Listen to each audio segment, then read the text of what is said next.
Livro dos Médiuns, segunda parte, capítulo 6. Das manifestações visuais. Noções sobre as aparições.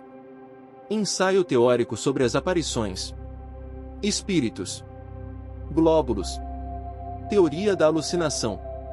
100 de todas as manifestações espíritas, as mais interessantes, sem contestação possível, são aquelas por meio das quais os espíritos se tornam visíveis. Pela explicação deste fenômeno se verá que ele não é mais sobrenatural do que os outros. Vamos apresentar primeiramente as respostas que os espíritos deram acerca do assunto. Primeiro, podem os espíritos tornar-se visíveis? Podem, sobretudo, durante o sono. Entretanto, algumas pessoas os veem quando acordadas, porém, isso é mais raro. Nota: enquanto o corpo repousa, o espírito se desprende dos laços materiais. Fica mais livre e pode mais facilmente ver os outros espíritos, entrando com eles em comunicação. O sonho não é senão a recordação desse estado. Quando de nada nos lembramos, disse que não sonhamos. Mas, nem por isso a alma deixou de ver e de gozar da sua liberdade. Aqui nos ocupamos especialmente com as aparições no estado de vigília. Segunda, pertencem mais a uma categoria do que a outros espíritos que se manifestam fazendo-se visíveis? Não, podem pertencer a todas as classes, assim as mais elevadas, como as mais inferiores. Terceira, todos os espíritos é dado manifestarem-se visivelmente? Todos o podem, mas nem sempre têm permissão para fazê-lo, ou o querem. Quarta, que fim objetivam os espíritos que se manifestam visivelmente? Isso depende, de acordo com as suas naturezas, o fim pode ser bom ou mau. Quinta, como lhes pode ser permitido manifestar-se, quando para mau fim? Nesse caso é para experimentar-os a quem eles aparecem. Pode ser má intenção do espírito e bom o resultado.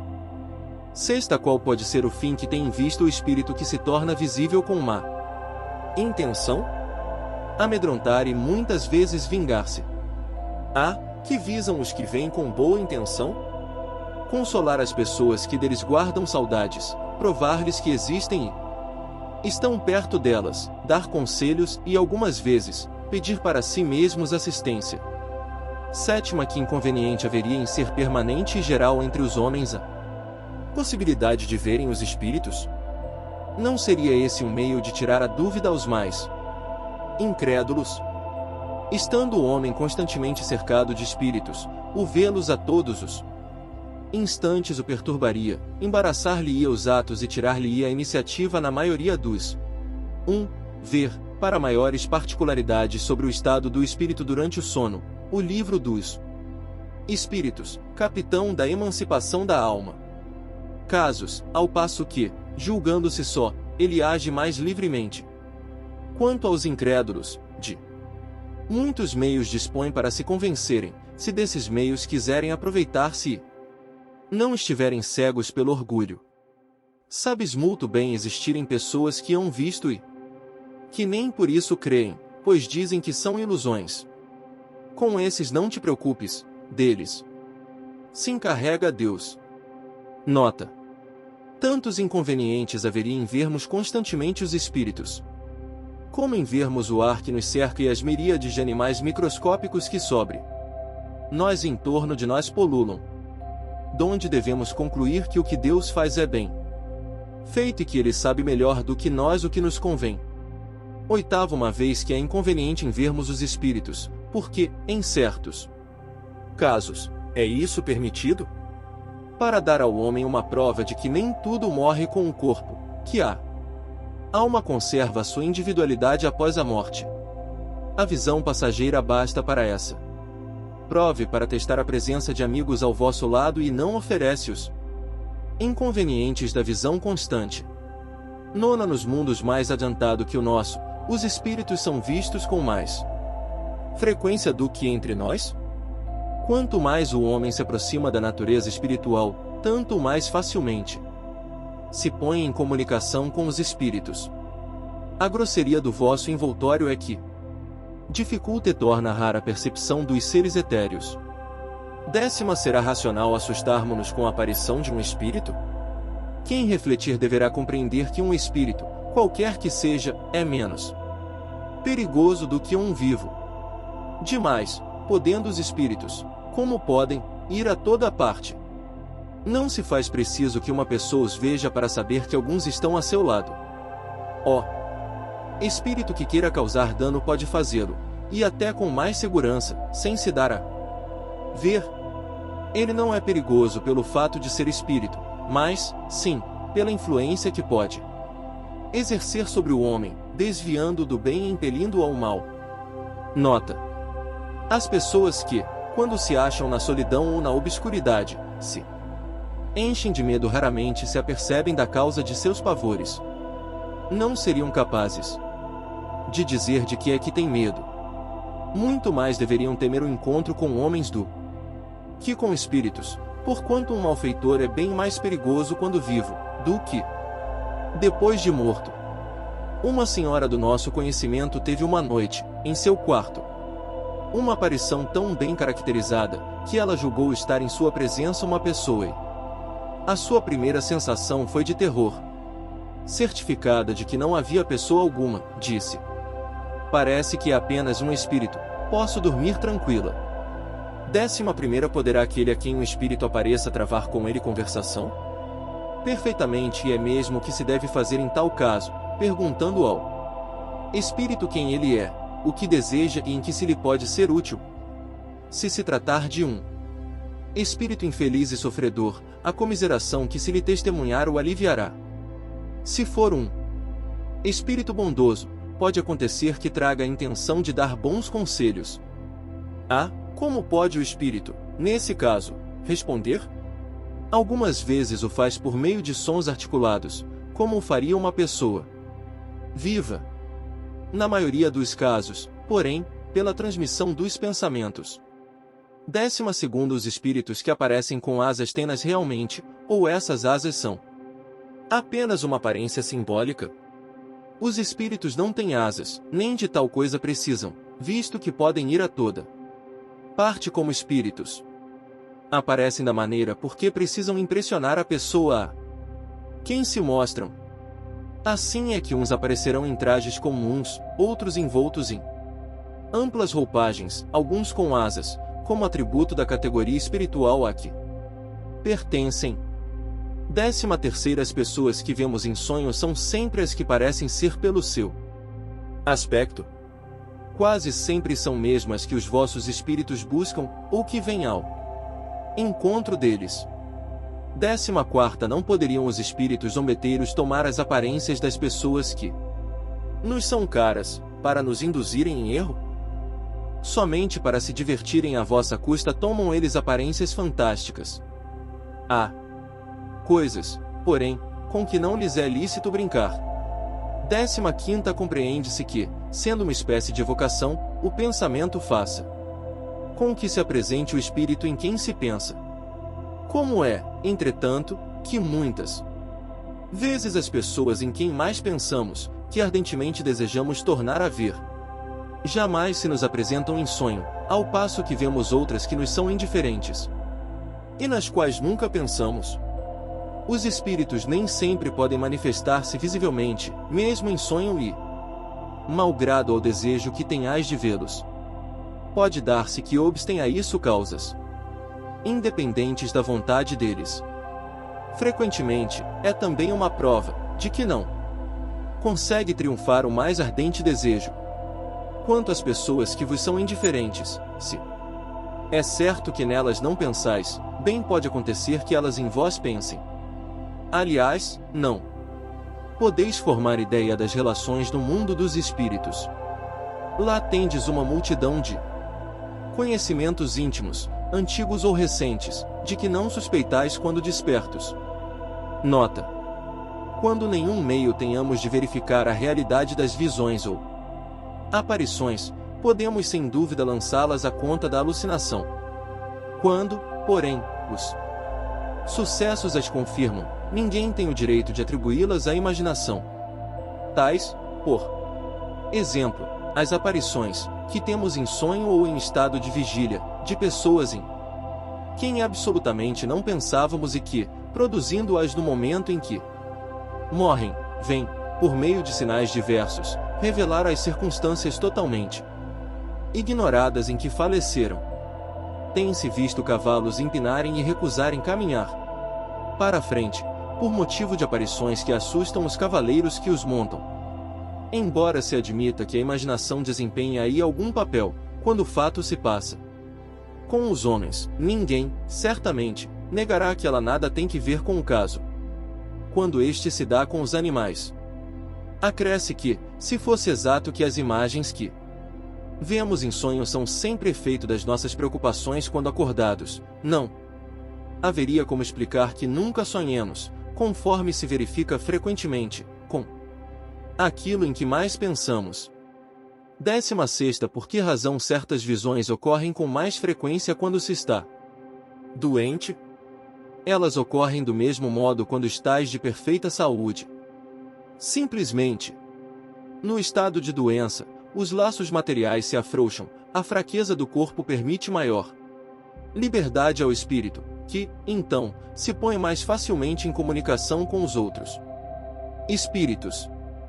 17ª As aparições espontâneas parecem mais frequentes em certos países.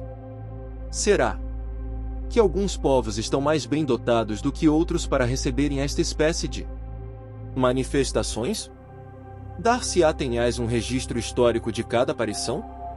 As aparições, como os ruídos e todas as manifestações, produzem-se igualmente em todos os pontos da Terra. Apresentam, porém, caracteres distintos, de conformidade com o povo em cujo seio se verificam.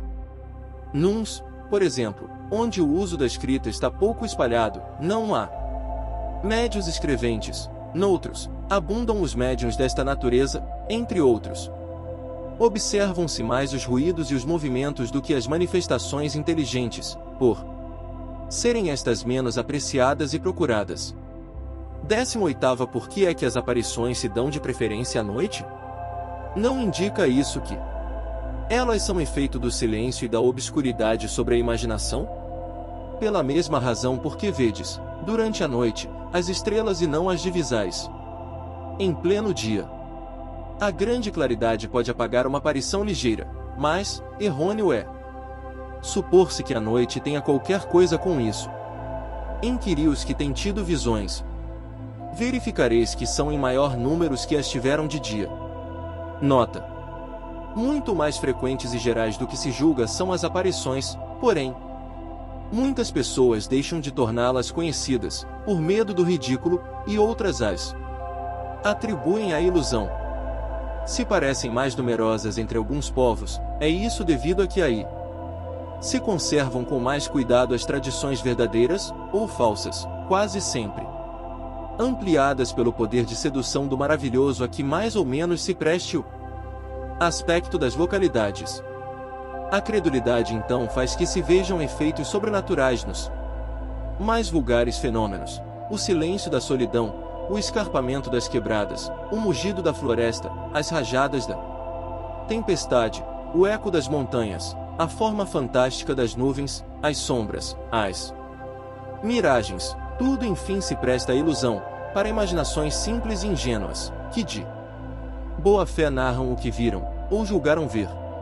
Porém, ao lado da ficção, há a realidade.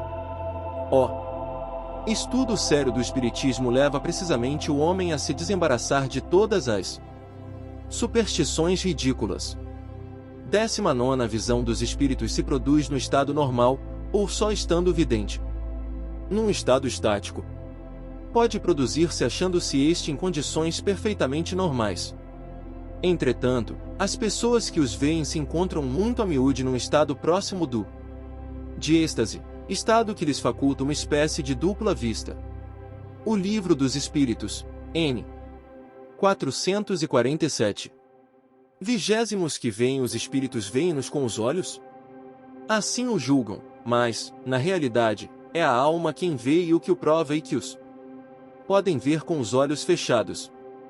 21ª Como pode o espírito fazer-se visível?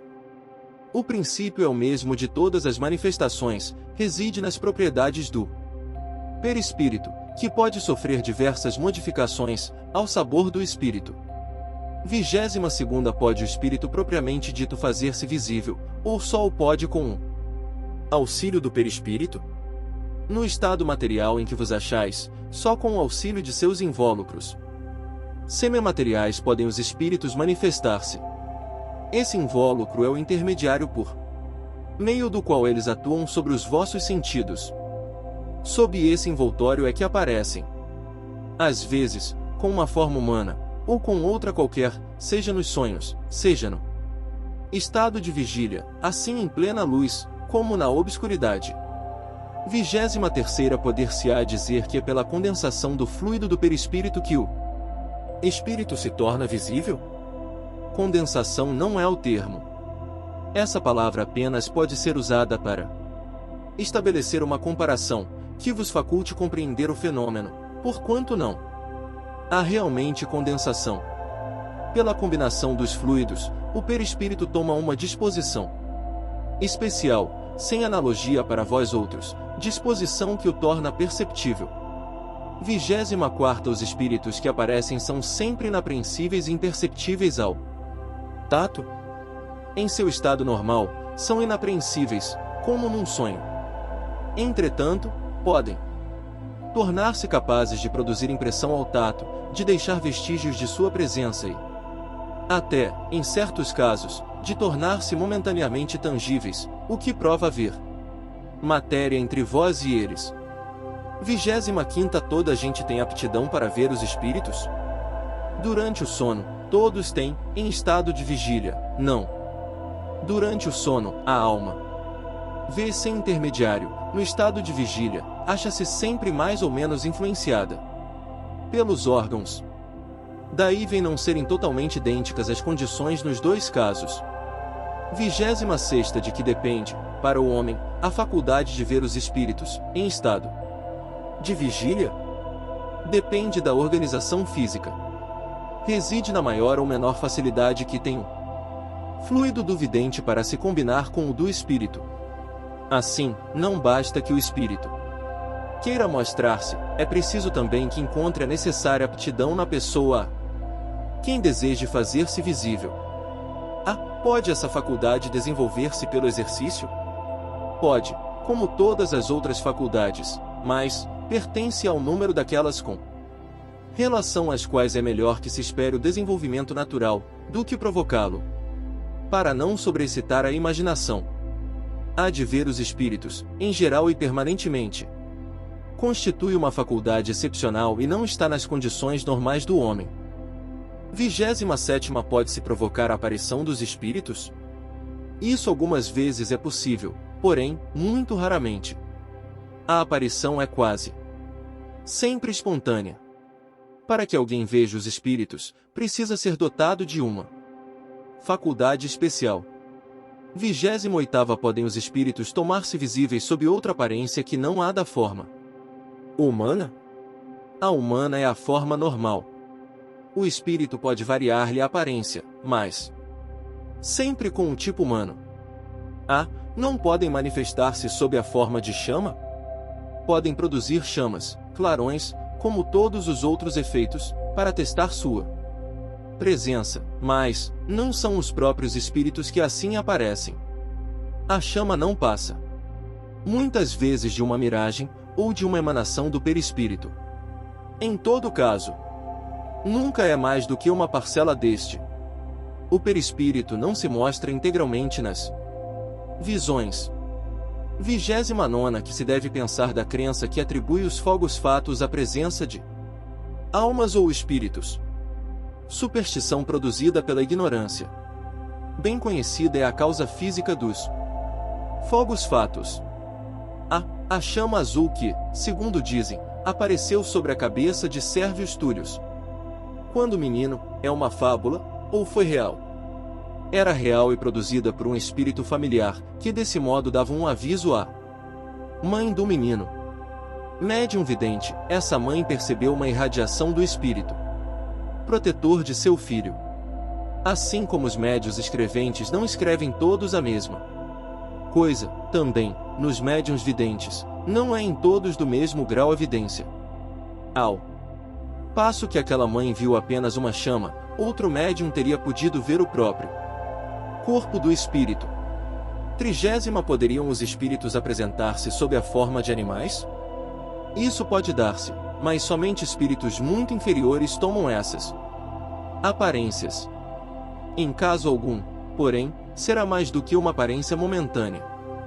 Fora absurdo acreditar-se que um qualquer animal verdadeiro pudesse ser a encarnação de um espírito.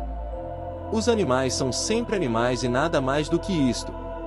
Nota: somente a superstição pode fazer crer que certos animais são animados por espíritos. É preciso uma imaginação muito complacente, ou muito impressionada, para ver qualquer coisa de sobrenatural nas circunstâncias um pouco extravagantes em que eles algumas vezes se apresentam. O medo faz que a miúde se veja o que não existe. Mas não só no medo tem sua origem essa ideia. Conhecemos uma senhora, muito inteligente, aliás, que consagrava desmedida afeição a um gato preto, porque acreditava ser ele de natureza sobre-animal. Entretanto, essa senhora jamais ouvirá falar do espiritismo.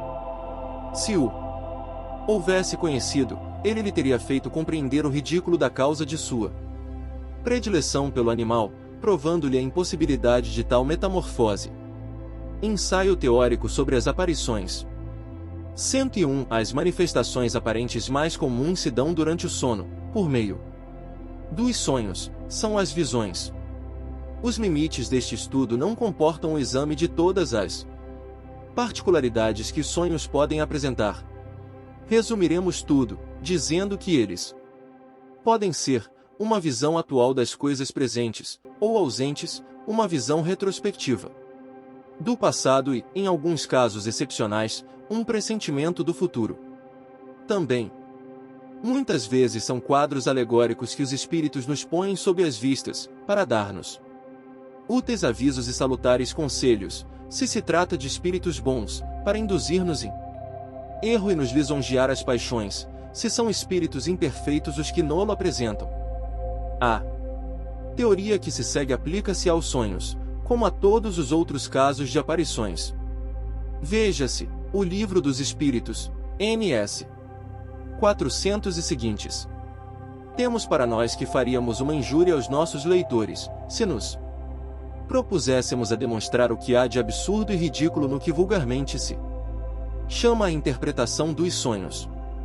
102. As aparições propriamente ditas se dão quando o vidente se acha em estado de vigília e no gozo da plena e inteira liberdade das suas faculdades.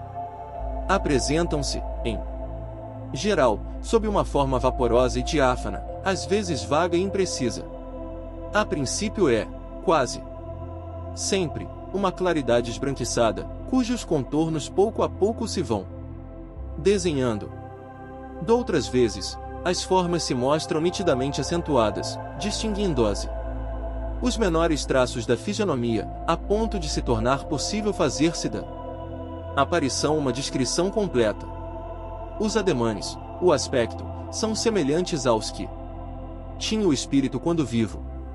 Podendo tomar todas as aparências, o espírito se apresenta sob a que melhor o faça reconhecível, se tal é o seu desejo. Assim, embora como espírito nenhum defeito corpóreo tenha, ele se mostrará estropiado, coxo, corcunda, ferido, com cicatrizes, se isso for necessário à prova da sua identidade. Esopo, por exemplo, como espírito, não é disforme, porém, se o evocarem como Esopo, ainda que muitas existências tenha tido, depois da em que assim se chamou, ele aparecerá feio e corcunda, com os seus trajes tradicionais. Coisa interessante é que, salvo em circunstâncias especiais, as partes menos acentuadas são os membros inferiores, enquanto que a cabeça, o tronco, os braços e as mãos são sempre claramente desenhados. Daí vem que quase nunca são vistos a andar, mas a deslizar como sombras. Quanto às vestes, compõem-se ordinariamente de um amontoado de pano, terminando em longo pregueado flutuante, com uma cabeleira ondulante e graciosa se apresentam os espíritos que nada conservam das coisas terrenas. Os espíritos vulgares, porém, os que aqui conhecemos aparecem com os trajos que usavam no último período de sua existência. Frequentemente, mostram atributos característicos da elevação que alcançaram, como uma auréola, ou asas, os que possam ser tidos por anjos, ao passo que outros trazem os sinais indicativos de suas ocupações terrenas. Assim, um guerreiro aparecerá com a sua armadura, um sábio com livros, um assassino com um punhal, etc. Os espíritos superiores têm uma figura bela, nobre e serena, os mais inferiores denotam alguma coisa de feroz e bestial, não sendo raro revelarem ainda os vestígios dos crimes que praticaram, ou dos suplícios que padeceram. A questão do traje e dos objetos acessórios com que os espíritos aparecem é talvez a que mais espanto causa. Voltaremos a essa questão em capítulo especial, porque ela se liga a outros fatos muito importantes. 103. Dissemos que as aparições têm algo de vaporoso. Em certos casos, poder-se ia compará-las à imagem que se reflete num espelho sem aço e que, não obstante a sua nitidez, não impede se vejam os objetos que lhe estão por detrás. Geralmente, é assim que os médiuns videntes as percebem. Eles as veem ir e vir, entrar num aposento, sair dele, andar por entre os vivos com ares, pelo menos se trata de espíritos comuns, de participarem ativamente de tudo que os homens fazem ao derredor deles, de se interessarem por tudo isso, de ouvirem o que dizem os humanos. Com frequência são vistos a se aproximar de uma pessoa, a lhe insuflar ideias, a influenciá-la, a consolá-la, se pertencem à categoria dos bons, a escarnecê-la, se são malignos, a se mostrar tristes ou satisfeitos com os resultados que logram. Numa palavra, constituem como que o forro do mundo corpóreo. Tal é esse mundo oculto que nos cerca, dentro do qual vivemos sem percebermos, como vivemos, também sem darmos por isso, em meio das miríades de seres do mundo microscópico. O microscópio nos revelou o mundo dos infinitamente pequenos, de cuja existência não suspeitávamos. O Espiritismo, com o auxílio dos médiuns videntes, nos revelou o mundo dos espíritos, que, por seu lado, também constitui uma das forças ativas da natureza.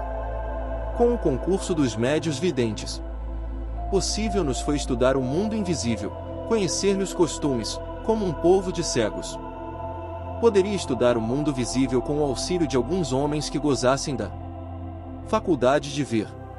Veja-se adiante, no capítulo referente aos médiuns, o parágrafo que trata dos médiuns videntes. 104. O espírito, que quer ou pode fazer-se visível, reveste às vezes uma forma ainda mais precisa, com todas as aparências de um corpo sólido, ao ponto de causar completa ilusão e dar a crer, aos que observam a aparição, que tem diante de si um ser corpóreo.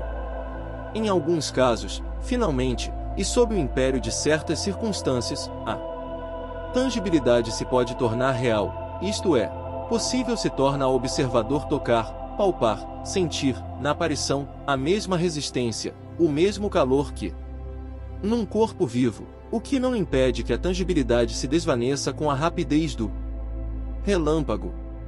Nesses casos, já não é somente com o olhar que se nota a presença do espírito, mas também pelo sentido tátil. Dado se possa atribuir à ilusão ou a uma espécie de fascinação à aparição simplesmente visual, o mesmo já não ocorre quando se consegue segurá-la, palpá-la. Quando ela própria segura o observador e o abraça, circunstâncias em que nenhuma dúvida mais é lícita. Os fatos de aparições tangíveis são os mais raros, porém, os que se têm dado nestes últimos tempos, pela influência de alguns médiuns de grande poder, e absolutamente autenticados por testemunhos irrecusáveis, provam e explicam o que a história refere acerca de pessoas que, depois de mortas, se mostraram com todas as aparências da realidade. Todavia, conforme já dissemos, por mais extraordinários que sejam, tais fenômenos perdem inteiramente todo o caráter de maravilhosos, quando conhecida a maneira por que se produzem e quando se compreende que, longe de constituírem uma derrogação das leis da natureza, são apenas efeito de uma aplicação dessas leis.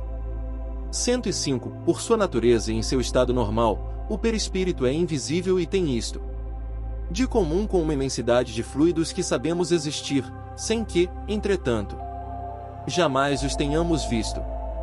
Mas, também, do mesmo modo que alguns desses fluidos, pode ele sofrer modificações que o tornem perceptível à vista, quer por meio de uma espécie de condensação, quer por meio de uma mudança na disposição de suas moléculas. Aparece-nos então sob uma forma vaporosa. Entre outros, o Sr. Home. 143. Das manifestações visuais. A condensação, preciso é que não se tome esta palavra na sua significação literal, empregamo-la apenas por falta de outra e a título de comparação. A condensação, dizemos, pode ser tal que o perispírito adquira as propriedades de um corpo sólido e tangível, conservando, porém, a possibilidade de retomar instantaneamente seu estado etéreo e invisível. Podemos aprender esse efeito atentando no vapor, que passa de invisibilidade ao estado brumoso, depois ao estado líquido, em seguida ao sólido e vice-versa. Esses diferentes estados do perispírito resultam da vontade do espírito e não de uma causa física exterior, como se dá com os nossos gases. Quando o espírito nos aparece, é que pôs o seu perispírito no estado próprio a torná-lo visível. Mas, para isso, não basta a sua vontade, porquanto a modificação do perispírito se opera mediante sua combinação com o fluido peculiar ao médium. Ora, esta combinação nem sempre é possível, o que explica não ser generalizada a visibilidade dos espíritos.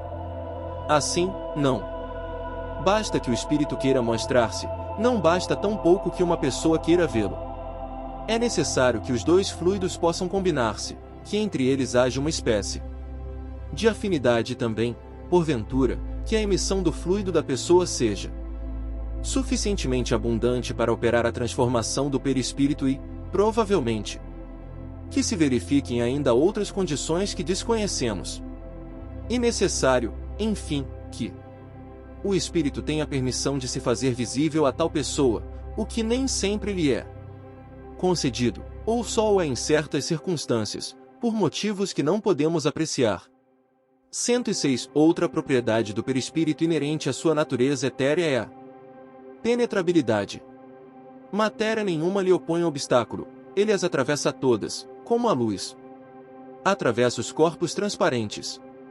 Daí vem não haver tapagem capaz de obstar a entrada dos espíritos.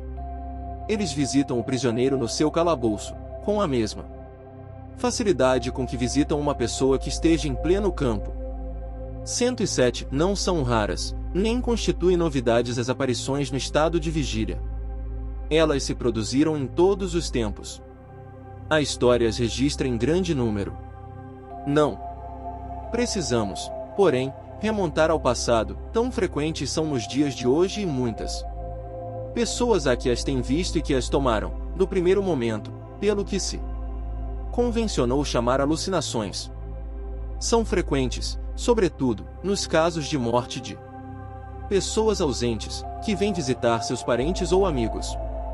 Muitas vezes, as aparições não trazem um fim muito determinado, mas pode dizer-se que, em geral, os espíritos que assim aparecem são atraídos pela simpatia. Interrogue cada um as suas recordações. E poucos serão os que não conheçam alguns fatos desse gênero, cuja autenticidade não se poderia pôr em dúvida. 108. Às considerações precedentes acrescentaremos o exame de alguns efeitos de ótica, que deram lugar ao singular sistema dos espíritos glóbulos. Nem sempre é absoluta a limpidez do ar e ocasiões em que são perfeitamente visíveis as correntes das moléculas aeriformes e a agitação em que as põe o calor. Algumas pessoas tomaram isto por aglomerações de espíritos a se agitarem no espaço. Basta se cite esta opinião, para que ela fique desde logo refutada. Há, porém, outra espécie de ilusão não menos estranha, contra a qual bom é também se esteja precavido. O humor aquoso do olho apresenta pontos quase imperceptíveis, que hão perdido alguma coisa da sua natural transparência. Esses pontos são como corpos opacos em suspensão no líquido, cujos movimentos eles acompanham. Produzem no ar ambiente e à distância, por efeito do aumento e da refração, a aparência de pequenos discos, cujos diâmetros variam de 1 a 10 milímetros e que parecem nadar na atmosfera. Pessoas conhecemos que tomaram esses discos por espíritos que as seguiam e acompanhavam a toda parte. Essas pessoas, no seu entusiasmo, tomavam como figuras os matizes da irisação, o que é quase tão racional como ver uma figura na lua.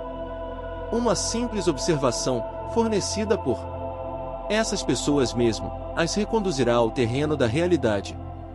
Os aludidos discos ou medalhões, dizem elas, não só as acompanham, como lhes seguem todos os movimentos, vão para a direita, para a esquerda, para cima, para baixo. Ou param, conforme o movimento que elas fazem com a cabeça. Isto nada tem de surpreendente, uma vez que a sede da aparência no globo ocular, tem ela que acompanhar todos os movimentos do olho. Se fossem espíritos, forçoso seria convirem estarem eles adstritos a um papel por demais mecânico para seres inteligentes e livres. Papel bem fastidioso, mesmo para espíritos inferiores, pois, com mais forte razão, incompatível com a ideia que fazemos dos espíritos superiores. Verdade é que alguns tomam por maus espíritos os pontos escuros ou moscas amauróticas. Esses discos, do mesmo modo que as manchas negras, têm um movimento ondulatório, cuja amplitude não vai além da de um certo ângulo, concorrendo para ilusão a circunstância de não acompanharem bruscamente os movimentos da linha visual.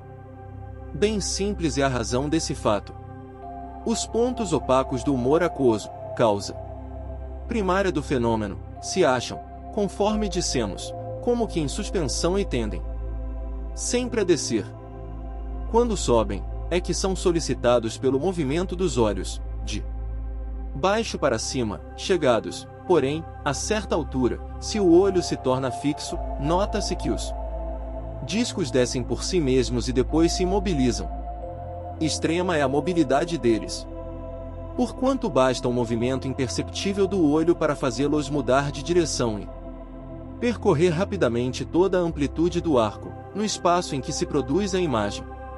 Enquanto não se provar que uma imagem tem movimento próprio, espontâneo e inteligente, ninguém poderá enxergar no fato de que tratamos mais do que um simples fenômeno óptico ou fisiológico. O mesmo se dá com as centelhas que se produzem algumas vezes em feixes mais ou menos compactos, pela contração do músculo do olho, e são devidas, provavelmente, à eletricidade fosforescente da íris, pois que são geralmente adstritas à circunferência do disco desse órgão. Tais ilusões não podem provir senão de uma observação incompleta. Quem quer que tenha estudado a natureza dos espíritos, por todos os meios que a ciência prática faculta, compreenderá tudo que elas têm de pueril. Do mesmo modo que combatemos as aventurosas teorias com que se atacam as manifestações, quando essas teorias assentam na ignorância dos fatos, também devemos procurar destruir as ideias falsas, que indicam mais entusiasmo do que reflexão e que, por isso mesmo, mais dano do que bem causam, com relação aos incrédulos, já de si tão dispostos a buscar o lado ridículo. 109. O perispírito, como se vê, é o princípio de todas as manifestações. O conhecimento dele foi a chave da explicação de uma imensidade de fenômenos. Permitiu que a ciência espírita desse largo passo, fazendo-a enveredar por nova senda, tirando-lhe todo o cunho de maravilhosa dos próprios espíritos, porquanto notai bem que foram eles que nos ensinaram o caminho, tivemos a explicação da ação do espírito sobre a matéria, do movimento dos corpos inertes, dos ruídos e das aparições.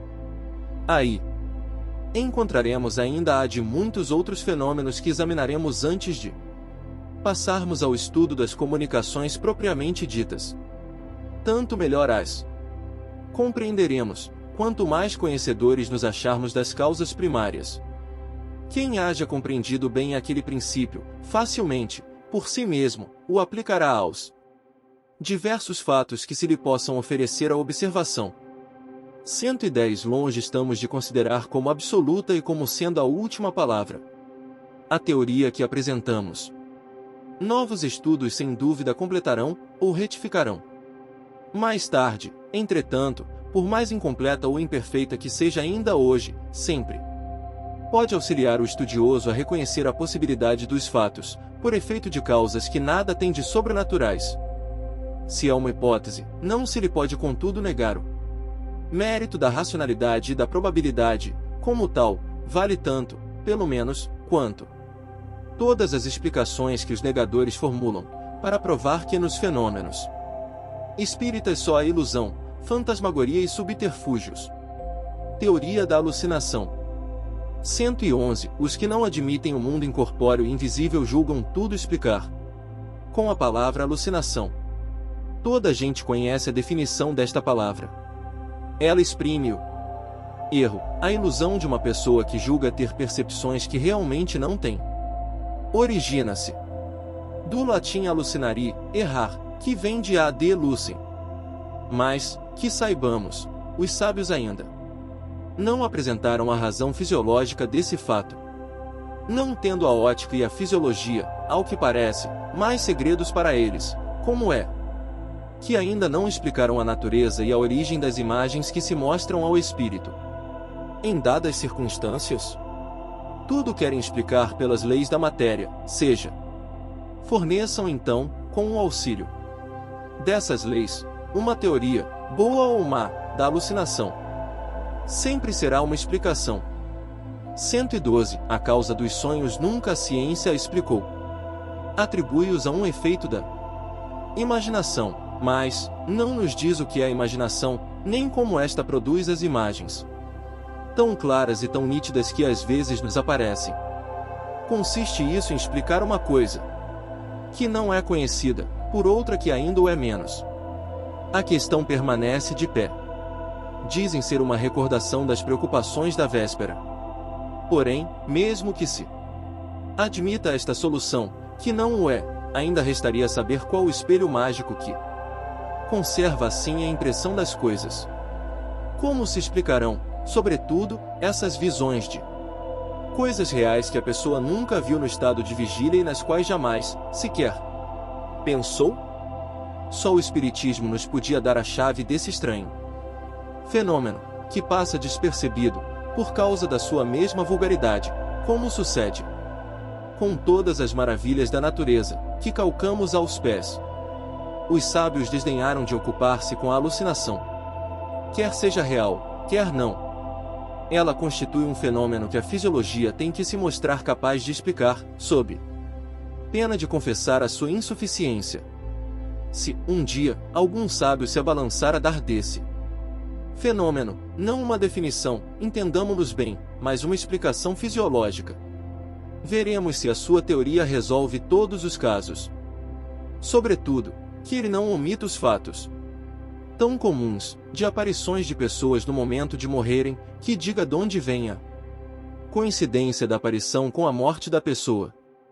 Se este fosse um fato insulado, poder-se e atribuí-lo ao acaso, é, porém, muito frequente para ser devido ao acaso, que não tem dessas reincidências.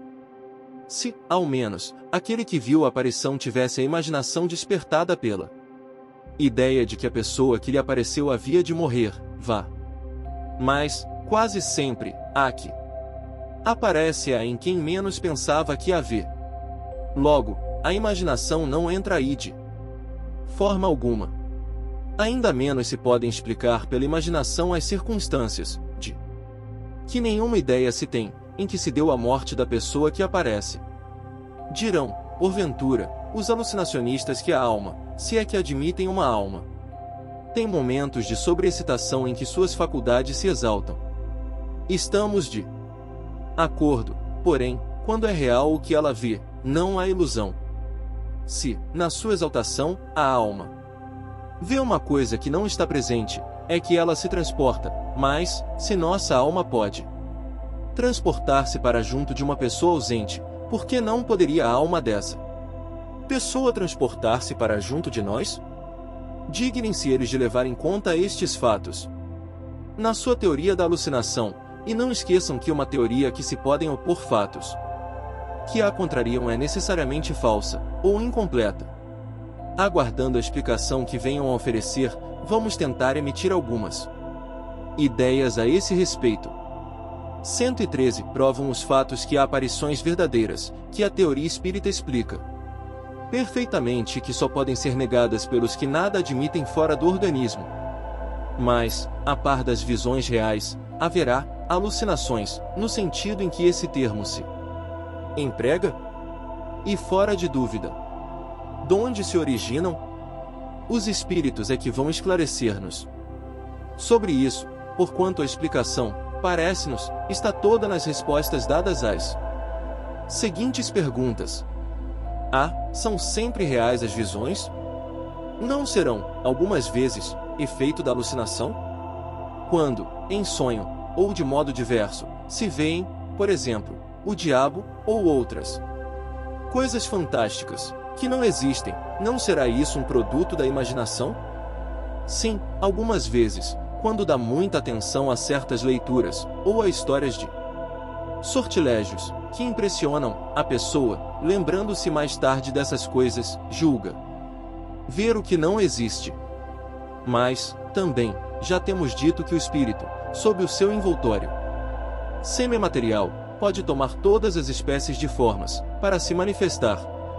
Pode, pois, um espírito zombeteiro aparecer com chifres e garras, se assim lhe aprouver, para divertir-se à custa da credulidade daquele que o vê, do mesmo modo que um espírito bom pode mostrar-se com asas e com uma figura radiosa. B. Poder-se considerar como aparições as figuras e outras imagens que se apresentam a certas pessoas, quando estão meio adormecidas, ou quando apenas fecham os olhos. Desde que os sentidos entram em torpor, o espírito se desprende e pode ver, longe, ou perto, aquilo que lhe não seria possível ver com os olhos. Muito frequentemente, tais imagens são visões, mas também podem ser efeito das impressões que a vista de certos objetos deixou no cérebro, que lhes conserva os vestígios, como conservos dos sons. Desprendido, o espírito vê no seu próprio cérebro as impressões que aí se fixaram como numa chapa daguerreotípica. A variedade e o baralhamento das impressões formam os conjuntos estranhos e fugidios, que se apagam quase imediatamente, ainda que se façam os maiores esforços para retê-los. A uma causa idêntica se devem atribuir certas aparições fantásticas que nada têm de reais, e que muitas vezes se produzem durante uma enfermidade. É corrente ser a memória o resultado das impressões que o cérebro conserva. Mas, por que singular fenômeno essas impressões, tão variadas, tão múltiplas, não se confundem? Mistério impenetrável, porém, não mais estranhável do que o das ondulações sonoras que se cruzam no ar e que, no entanto, se conservam distintas. Num cérebro são e bem organizado, essas impressões se revelam nítidas e precisas. Num estado menos favorável, elas se apagam e confundem, daí a perda da memória, ou a confusão das ideias. Ainda menos extraordinário parecerá isto, se admitir, como se admite, em frenologia, uma destinação especial a cada parte, até a cada fibra do cérebro. Assim, pois, as imagens que, através dos olhos, vão ter ao cérebro, deixam aí uma impressão, em virtude da qual uma pessoa se lembra de um quadro, como se o tivera diante de si nunca, porém, há nisso mais do que uma questão de memória. Ora, em certos estados de emancipação, a alma vê o que está no cérebro, onde torna a encontrar aquelas imagens, sobretudo as que mais o chocaram, segundo a natureza das preocupações ou as disposições de espírito. E assim que lá encontra de novo a impressão de cenas religiosas, diabólicas, dramáticas, mundanas, figuras de animais esquisitos, que ela viu noutra época em pinturas, ou mesmo em narrações, porquanto também as narrativas deixam impressões. De sorte que a alma vê realmente, mas vê apenas uma imagem fotografada no cérebro. No estado normal, essas imagens são fugidias, efêmeras, porque todas as partes cerebrais funcionam livremente, ao passo que, no estado de moléstia, o cérebro sempre está mais ou menos enfraquecido, o equilíbrio entre todos os órgãos deixa de existir, conservando somente alguns a sua atividade, enquanto que outros se acham de certa forma paralisados. Daí a permanência de determinadas imagens, que as preocupações da vida exterior não mais conseguem apagar, como se dá no estado normal. Essa verdadeira alucinação e causa primária das ideias fixas. Conforme se vê, explicamos esta anomalia por meio de uma muito conhecida lei, inteiramente fisiológica, a das impressões cerebrais. Porém, preciso nos foi sempre fazer intervir a alma. Ora, se os materialistas ainda não puderam apresentar, deste fenômeno, uma explicação satisfatória, é porque não querem admitir a alma. Por isso mesmo, dirão que a nossa explicação é má, pela razão de erigirmos em princípio o que é contestado. Contestado por quem? Por eles, mas admitido pela imensa maioria dos homens, desde que houve homens na terra. Ora, a negação de alguns não pode constituir lei. É boa a nossa explicação? Damo-la pelo que possa valer, em falta de outra, e, se quiserem, a título de simples hipótese, enquanto outra melhor não aparece. Qual ela é? Dá a razão de ser de todos os casos de visão? Certamente que não. Contudo, desafiamos todos os fisiologistas a que apresentem uma que abranja todos os casos, porquanto nenhuma dão, quando pronunciam as palavras sacramentais, sobre excitação e exaltação. Assim sendo, desde que todas as teorias da alucinação se mostram incapazes de explicar os fatos, é que alguma outra coisa há, que não a alucinação propriamente dita. Seria falsa a nossa teoria, se a aplicássemos a todos os casos de visão, pois que alguns a contraditariam. Ilegítima, se restringida a alguns efeitos.